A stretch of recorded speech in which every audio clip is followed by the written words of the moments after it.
य इमं परमं गुह्यं मद्भक्तेष्वभिधास्यति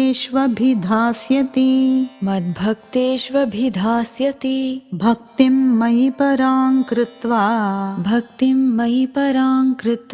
मामे वैष्यत्य संशयः न च तस्मान्मनुष्येषु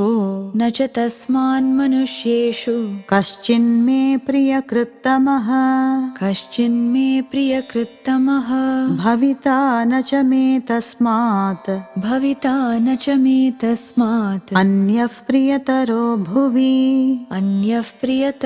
भुवि य इमं परमं गुह्यं मद्भक्तेष्वभिधास्यति भक्तिं मयि परां कृत्वा मामेवैष्यत्य संशयः न च तस्मान्मनुष्येषु कश्चिन्मे प्रियकृत्तमः